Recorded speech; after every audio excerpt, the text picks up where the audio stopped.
Hello everyone, and welcome back to my channel. And if you're new here, then welcome. I hope you enjoy your stay here. Please subscribe and leave a like for more. Now let's get into the video. Doing my second part to my Soul Tone endorsement deal. So to explain a little bit of the backstory, as I'm not sure how much I explained in the first part, because I hadn't watched it in a while, so probably should, whatever. Anyhow, I was scrolling through Instagram a few months ago, actually, and I was seeing that they were putting out, advertisements for endorsements. So I was like, you know what, might as well reach out to them and see if they'd be interested in it. Because I had heard their cymbals for a while. I've been following their YouTube channel and followed some of the artists that endorsed them, and I thought, those sound pretty great. I would like to try some. So I reached out to them, sent my application in. They gave me back a contract, and I purchased the cymbals that you see in my videos now because I've honestly been wanting to try them out, and I have not regretted it. I legitimately love those cymbals. I think they sound great, especially the hi-hats. I really love the hi-hats. But for you to understand why I love them so much, and to hear them in the context of just raw tracks and not mixed and edited like I normally do with all my tracks from my drum covers, let me play you some clips that I had done with 3 beats. The first one is a jazz style beat, the second is a rock / metal style beat, and the last one is a blues rock style beat.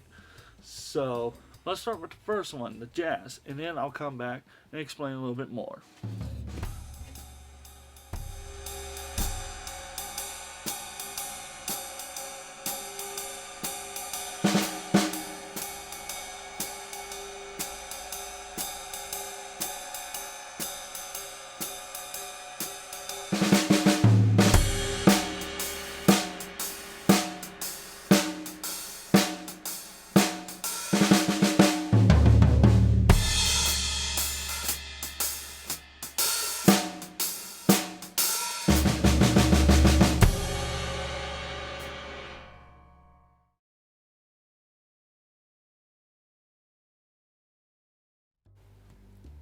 So that was the jazz beat, and to explain a little bit more about that, when I was listening to the cymbals, especially again going back to the hi-hats, it reminded me a lot of like the jazz hats that you would hear that Buddy Rich or Louis Bellson would play, where it was more complex and more controlled sounding.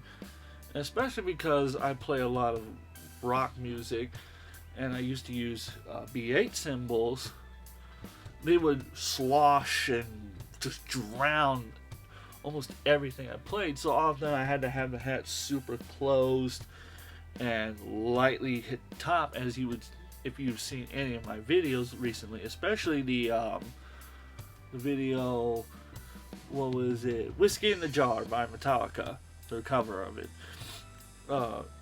You can really see that my hats were like really freaking closed. It almost sounds like I was using a sample, but I wasn't. That was legitimately what the hi-hat sounded like. So when I got these, I found that I could open those hats a lot more, and I can use the foot pedal on my hi-hat a lot more to get more chick sounds in between my playing. And it's a lot easier for me to do swish hat sounds and to quickly open and close them. Whereas like the other ones, I found they were a little more trouble and harder to do. So I really do enjoy that part. But they sound great for jazz. Well, what about rock and metal? Well, that's where this next beat's going to come in. So let's take a listen to that, and then we're going to come back and I'm going to finish off with some blues and give my final opinion and thoughts.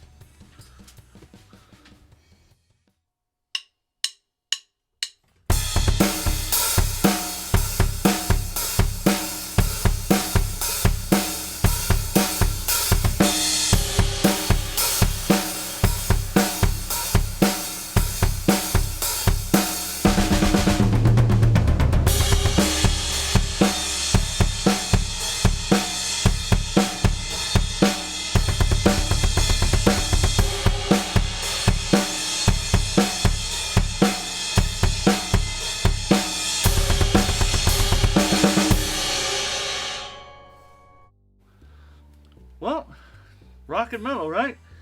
It was probably a little more rock than it was metal, but doesn't really matter. It demonstrates my point. They sound amazing, especially that ride. I love the ride, and the reason I love the ride is because it can get really dark but really bright at the same time, depending on how you play it. If you just use the tip of your stick, it gets nice and bright.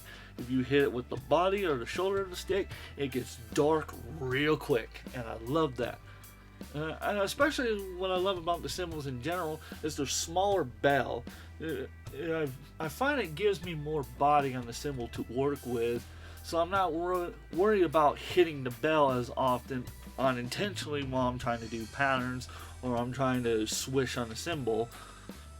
And when I hit the bell, to me it feels that I'm more intentionally doing it rather than just oops, I didn't mean to do that. Because I've done that in a few takes and songs that I was recording, and I'm like, oh, that ruined it. I got to start all over again, which is not fun when you have to start from the very beginning of the song and then do it over. Because I don't do punch-ins. When I record covers, I literally start from the beginning of the song to the end of the song. So I don't do any punch-ins. If I screw it up, I gotta start all over again. Because my thought process is that I want to get the best performance possible with each one that I do, which usually takes about 2 or 3 takes. Some of them give me 1 takes depending on how many times I practice that song.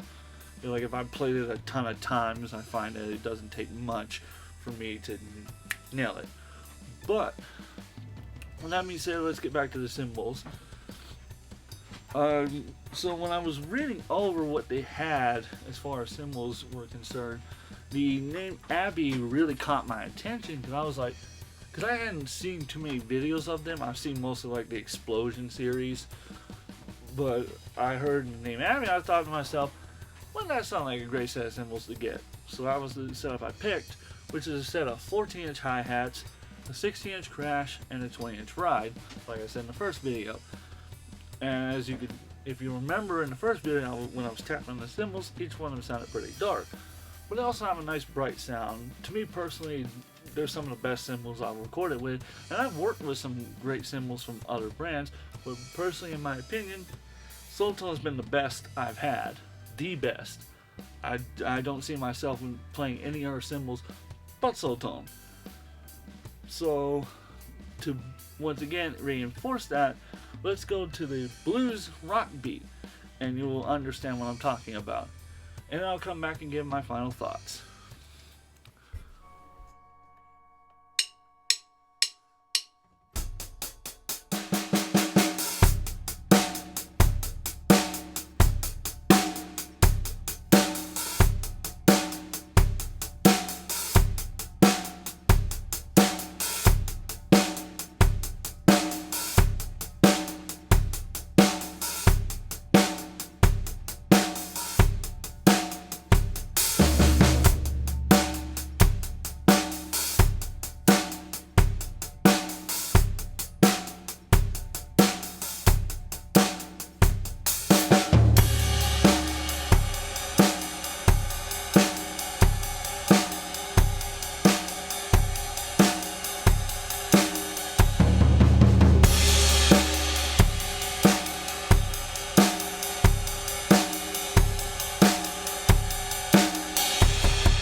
So, blues rock.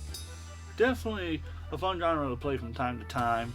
Not something I would play all the time, but occasionally when I get a chance, rhythm and blues or blues rock, whichever one I get to do, is really fun. So, my final thoughts and opinions about Soultone. I personally love the company. I love how they are. They're straightforward with you. They don't mess around. They don't trick you into thinking you're getting something when you're not. They are honest about what they sell, which are handmade cymbals in Turkey. And they bring them over here to the US and they sell them. And I love their payment plan through PayPal, where you can just pay it over time. You don't have to pay it all at once, and you're not hooked to some credit card. You're not being signed up to a loan. You can pay it with your own cash, and you don't have to worry about loans or credit cards or anything like that. I love that. That, honestly, is one of my favorite parts about working with them, is how easy their payment system is through PayPal. I really love that. That honestly makes it easy. But all in all, am I happy with my endorsement? I'm extremely happy to. I am extremely happy to be endorsing Soultone Cymbals. I'm happy to endorsing here Horror House Media. And I can't wait to look forward to a beautiful relationship and friendship with a great company like Soultone. So anyhow, I hope you have a great day. I'm going to leave the link to their website if you want to purchase some cymbals. I'll also leave their email to contact them and their phone number. I hope you all have a wonderful and blessed day. Take care. Bye bye for now.